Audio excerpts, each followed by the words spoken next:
Bismillahirrahmanirrahim.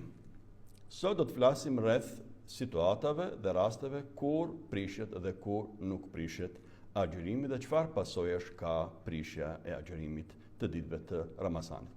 Kemi thënë që agjërimi në Islam do të thotë nga syfyri deri në iftar të mos hash, të mos pish dhe të mos kryesh marrëdhënie intime me bashkëshorten ose me bashkëshortin.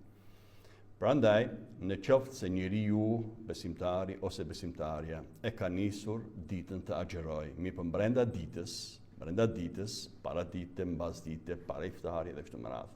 Pra, gjatë kohës ku njeriu do duhet të agjëronte, ky ose ajo ha ose pi diçka, me qëllim dhe me vetdije, ose të dy këta burrë grua, kryen marrëdhënie intime me vetdije se janë duke agjëruar, mirë nuk mund ta përmbajnë vetveten, agjërimi i këtyre njerëzve prishet dhe këta ngarkohen me kefaret dhe me kaza, që do të thotë si ky që hëngri ose piu diçka, si këta që kryen marrëdhënie intime me bashkëshort dhe me bashkëshorte me qëllim me vetdije e prishën gjatë ditës, agjërimin e tyre këta ngarkohen me 60 ditë kefaret, pra si shpagesë për këtë, plus nga një ditë kaza të kësaj dite që ka prish. Pra 61 ditë për secilin veç e veç. Ka disa raste kur prishja e agjërimit ose mos agjërimi në ditë të Ramazanit nuk e ngarkon njeriu me kefaret, me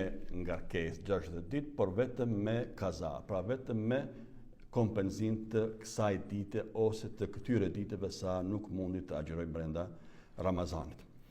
Siç kemi thënë edhe më herët, ajo që njeriu e liron nga agjërimi është smundja, është udhëtimi, është humbja e fuqisë dhe takatit, edhe kështu me radhë. Në qoftë se njeriu është i smur ose është në udhëtim, këto ditë sa e kalon ai pa agjërim në gojë të Ramazanit, do t'i kompenzoj pra kaza 1 për 1 mbasi të përfundojë Ramazani dhe kur të rregullohet çështja e shëndetit i këtij ose mbasi të kthehet ky nga udhëtimi. Pra, në qoftë se ishte i smur 3 ditë, 5 ditë, 10 ditë, gjithë muajin e Ramazanit, këto ditë aq pra të Ramazanit do t'i bëj kaza pasi të përfundojë Ramazani dhe kur t'i jepet mundësia e parë për t'i kompenzuar ato. Në qoftë se njeriu pa hir, pa qëllim, mirë po i vetëdijshëm se është duke agjëruar, ha ose pi diçka, kjo e prish agjërimin dhe kjo e ngarkon atë me kaza 1 ditë më vonë mbas Ramazanit. Këtë ditë do ta kompenzoj. Për shembull, gjatë marrjes së abdesit, gjatë shpërlarjes së gojës, nuk pati kujdes të veçantë dhe një pjesë e ujit gjatë shpërlarjes së gojës i shkoi në lugth poshtë. Kjo e prish agjërimin. Ky ishte vetëdijshëm se pa agjëron, mirë po nuk pati kujdes të mjaftueshëm. Prandaj, gjatë marrjes së abdesit është mirë që njeriu të grysë, të përkulet pak më tepër, në mënyrë që të mos rrezikojë gëlltitjen e ujit në lugth, sepse kjo e prish agjërimin dhe kjo e ngarkon atë me kaza, pra 1 ditë më vonë jashtë Ramazanit. Në qoftë se njeriu gëlltit në lugth e çon të poshtë një copë letre, një copë pambuku ose një gur, pra gjëra që në fakt nuk janë ushqimore, nuk janë të destinuara për të ushqyer njeriu këto. Megjithatë, ai gëlltit njërin prej këtyre, edhe kjo ja prish atij agjërimin dhe këtë ditë do ta bëj kaza mbasi të përfundojë Ramazani kur t'i jepet mundësia e parë. Tani ka të bëjë diçka me higjienën e gojës. Normalisht besimtari gojën e tij e ma të pastër vazhdimisht. Ai pastron gojën në syfyr, por edhe gjatë ditës nëse ka nevojë, edhe pas iftarit sigurisht. Mirë, por nëse eventualisht tani më po flasim për njerëz që nuk kujdesen aq për higjienën e gojës dhe mes dhëmbëve të tij ka mbetur ushqimi mjaftueshëm nga syfyri, sa një kokër nahuti që themi ne, leblebie, dhe pastaj atë e mbledh dhe për ty për çon të poshtë, kjo ja prish atij agjërimin. Nëse është diçka më pak, nuk e prish. Mirë po tham, besimtari duhet të mbajë higjienën e gojës. Pejgamberi selam vazhdimisht i ka pastruar dhëmbët me çka? Me mjetin më të mirë që ishte në atë kohë, me misvak.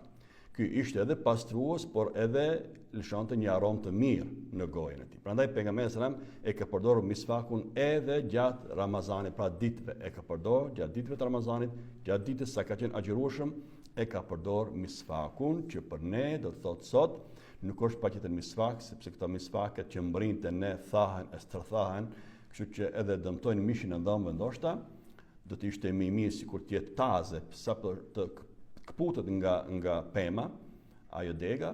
Mi po sot ne kemi mjete tjera për pastrimin dhe mirëmbajtjen e higjienës së gojës. Prandaj nuk është mirë që njeriu, sidomos për ne muslimanë këtu në Perëndim që kemi kontakte të vazhdueshme me zvicranë, me tjerë, pra pjesëtarë të feve tjera ose me jo fetar, tani nuk është mirë që ne me gojë të papastër, me higjienë jo të nevojshme dhe me aromë jo të mirë të gojës, ne të takohemi me të tjerët dhe të mbjellim një farë gërdije të tjerët me agjërimin dhe me adhurimin tonë. Jo, këtë ishte një efekt shumë i kundërt te të tjerët. Përkundrazi, besimtari e ka për obligim ta mirëmbaj higjienën e gojës, prandaj dhe pastrimin e dhëmbëve. Natyrisht të pastroj dhëmbën e syfit, mirë po në qoftë se brenda ditës përsëri vëren se ka aromë jo të mirë të gojës, atë do të pastroj ose me brush dhe me pastë dhëmbësh ose me lëndje tjera që janë të destinuar për pastrimin dhe ruajtjen e aromës së mirë të gojës.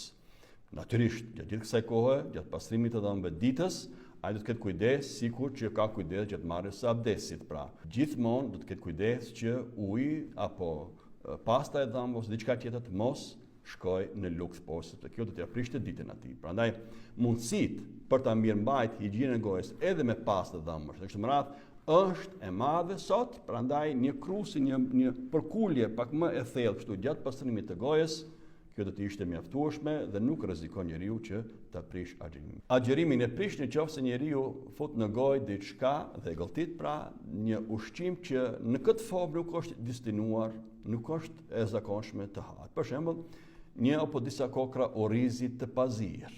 Orizin e ha vetëm në qoftë të zi dhe kështu me radhë, mirë, por të pazir ashtu. Ose në një frut tjetër të papjekur. Normal frutët hahen të pjekura. Mirë, po nëse janë akoma jeshile, si themi në taze, të gjelbërta, të papjekura mirë. Nëse gëlltitnia, edhe këto e prishin agjërimin dhe kjo ngarkon këtë agjërues me një ditë kaza mbasi të përfundoj Ramazani. Nëse dikush në syfyr mendon se ka kohë të mjaftueshme dhe ha edhe pije diçka më tepër, mirë, po më vonë e shikon orën dhe konstaton se qenë ka vonë, ka kaluar më tepër se 5-10 minuta, kështu më radh, 15 minuta, tani më kjo ja ka prish agjërimin. Këtë ditë ai do të bëj kaza. E njëjta vlen edhe me iftarin. Nëse njeriu mendon se ka hyrë koha e iftarit dhe çel iftar, ha dhe pi diçka, në ndërkohë merret vesh se herët pas ka qenë, atëherë kjo ditë i prishet atij dhe këtë ditë do të bëj kaza. Mirë, po le të kemi kujdes te përpilimi i takvimeve dhe i imsakijeve të Ramazanit. Ne gjithmonë, përpiluesit pra, gjithmonë kanë kujdes që edhe të syfir edhe të iftarit të bëjnë një që quhet temkin, pra minuta rezervë shtesë. Si te syfyri hiqet më herët, që do të thotë deri 5 minuta ka tolerancë, po flasim për kalendarët e Zvicrës, edhe te iftari e kemi shtyr iftarin deri te një 5 minuta më vonë, në mënyrë që njerëzit mos gabojnë as te syfyri as te iftari. Nëse eventualisht dikush, po flas veç për në Zvicër, nëse dikush ka gabuar, e ka vënuar deri një 5 minuta syfyrin ose e ka marrë më herët iftarin diku te 5 minuta, ai nuk e ka prish atë ditë, sepse ne përpilimet e kalendarëve dhe mësakimit i kemi bë me këto minuta shtesë, rezervë, në mënyrë që njerëzit mos të rrezikojnë agjërimin. Pra, të kemi kujdes, nëse ndodh diçka e tillë, deri te 5 minuta nuk quhet i prishur agjërimi, po flas gjithnjë për në Zvicër. Agjërimi prishej edhe nëse dikush të bën presion ose të kërcënon me jetë ose me lëndime të rënda fizike. Tham, kjo ja lejon besimtarit dhe besimtarët të mos agjëroj. Prandaj edhe këto ditë, sa i kalon nën presion dhe nën kërcënim të jetës apo të lëndimit fizik, ai këto ditë do t'i bëj kaza jashtë Ramazanit. Nëse gjatë ditëve të Ramazanit njeriu vetveti i vjen të vjellët me gojën plot ose pak, pavarësisht sasinë e të vjelltit, kjo nuk e prish agjërimin. Ai çfarë do të bëj është që ta shpëlaj gojën mirë edhe të vazhdoj të agjëroj deri në fund të ditës. Kjo ditë quhet e agjëruar. Mirë, po nëse njeriu ka një kputje, ka një molisje dhe mendon që nëse vjell pak, ndoshta do të çlirohet trupi i tij dhe e ngacmon me gishtë ose në forma tjera, e ngacmon ky të vjelltit, atëherë në qoftë se ky vjellët është me gojë plot, atëherë kjo e prish agjërimin, sepse sadokudo një pjesë e saj rikthehet përsëri në lukth. Prandaj në qoftë se ngacmon njeriu vetë të vjellëtit, kjo e prish agjërimin e tij në qoftë se goja mbushet plot. Në qoftë se është një sasi e vogël, ose në qoftë se vetvetiu vjen deri diku në fyt një pjesë, pastaj rikthehet prapë në lukth, kjo se prish. Në qoftë se njeriu ngacmon edhe të vjellët është me gojën plot, si themi ne, saqë der për jashtë e gojës, atëherë kjo e prish agjërimin e tij. Këtë ditë ai do të bëj kaza. Pra vetëm në qoftë se e ngacmon ky të vjellët. Në qoftë se vjen vetvetiu, kjo nuk e prish agjërimin. Në qoftë se gjatë ditëve të Ramazanit, burri dhe gruaja përqafohen, e lëdatojnë njëri tjetrin, ndoshta edhe masturbojnë njëri tjetrin, edhe nga kjo vjen deri te ejakulimi ose te orgazmi atyre, kjo e prish këtë ditë të atij ose të asaj ose të dyve, varësisht kush ka përjetuar këtë kënaqësi. Kjo e prish këtë ditë dhe këtë ditë ai ose ajo ose të dy këta do ta bëjnë kaza më vonë. Këta nuk ngarkohen me kefaret sepse nuk kishin kryer marrëdhënie intime, por vetëm se një përqafim kënaqësi epshore jashtë marrëdhënieve intime. Këta pra do ta bëjnë kaza këtë ditë më vonë mas Ramazanit. Prandaj preferohet, sidomos njerëzit që nuk mund ta përmbajnë vetveten, të mos shkojnë më tej se sa munden kur është në pyetje përqafimi edhe lëdhatime dhe forma tjera. Në qoftë se gjatë ditëve të Ramazanit njeriu duke ecur ose duke punuar, vetvetiu me gojë hapur disa pika shiu hin në gojë dhe i gëlltit ato, ky është i vetëdijshëm se është duke agjëruar, kjo e prish agjërimin e tij dhe këtë ditë ai do të bëjë kaza. Njësoj sikur që prishej agjërimin gjatë shpëlarjes së gojës, gjatë marrjes së abdesit ose eventualisht të guslit.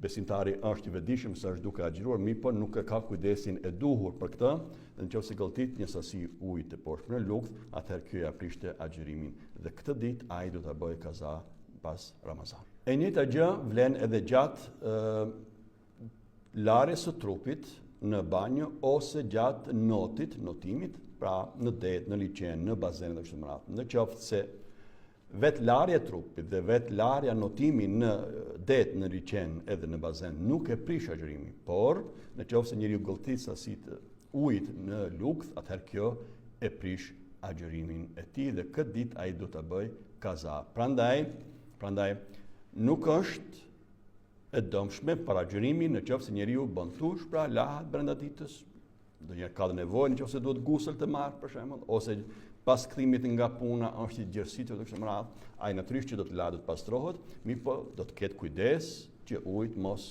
depërtojnë në lukth nëpërmjet gojës dhe kështu me radhë. Njëtën gjë, njëtin kujdes do të tregoj edhe gjatë larjes në bazen apo në liqen apo në det dhe kështu me radhë. Njëtin kujdes që të mos gëlltit ujë nëpërmjet gojës. Në qoftë se dikush nga harresa han ose pi diçka, kjo nuk e prish agjërimin. Tjetër është harresa, tjetër është nga pahiri, si themi ne, pa qëllim. Te e para njeriu ka harruar se është agjërueshëm, te e dyta njeriu e di se agjërueshëm, mirëpo nuk e tregon kujdesin e duhur, të mjaftueshëm. Prandaj në qoftë se njeriu nga harresa ha ose pi diçka, kjo nuk ja prish agjërimin atij dhe ky do të vazhdojë më të tjerë të agjërojë deri në fund të ditës. Mirëpo, në qoftë se ky nga harresa ha dhe pi diçka dhe mendon se me këtë është prish agjërimi dhe tani më ha dhe gjithë ditën, atëherë ky këtë ditë do ta bëj kaza mbas Ramazanit. Ndërkaq, kur jemi këtu të ushqyerit nga harresa, thamë në qoftë se njeriu ha ose pi diçka nga harresa, kjo nuk e prish. Por në qoftë se ne e shohim dikën tjetër që e dim se ai agjiron, mirëpo ka nisë të hajë ose të pi diçka, tani si do të reagojmë ne? Atë shikojmë, preferenca islame është kjo. Në qoftë se bëhet fjalë për një të moshuar, një të smur, të dobët fizikisht, është mirë me lënë, me lejuar atë të hajë dhe pak, derisa të ushqehet edhe pak, e tek më vonë i rikujtohet ti agjërueshëm. Me këtë ndihmohet atij që ai ta marr veten deri në fund të ditës. Mirë, po nëse njeriu është i ri dhe i fuqishëm, atij i tregohet në moment se është, je duke agjëruar, ndërprite ushqimin ose pijen dhe ai në këtë moment do të ndërpres. Si ai që nisi të hajë dhe të pi nga harresa, si ky që ja kujtoi, pra fjala është për njëtin person atje, ai që nisi të hajë ose të pi diçka nga harresa, atë çfarë ka në gojë do ta nxjerrë jashtë, të shpëlaj gojën mirë dhe të vazhdojë agjërimin deri në fund të ditës. Të rregullat lidhur me këtë. Në qoftë se njeriu nuk ngrihet hiç në syfyr dhe nuk agjeron asnjë ditë të Ramazanit. Ky ka bë një gjunah të madh dhe për këtë ai duhet të bëjë teuba, pra të pendohet sinqerisht te Allahu dhe këto ditë 29 apo 30 ditë sa ishin, këto do të duhet t'i bëj kaza 29 apo 30, pra gjithmonë. Pa nuk ngarkohet me kefaret, pra me 60 plus 1, sepse ky nuk e ka nis ditën hiç. Po ky gjithmonë nuk e ka agjeruar.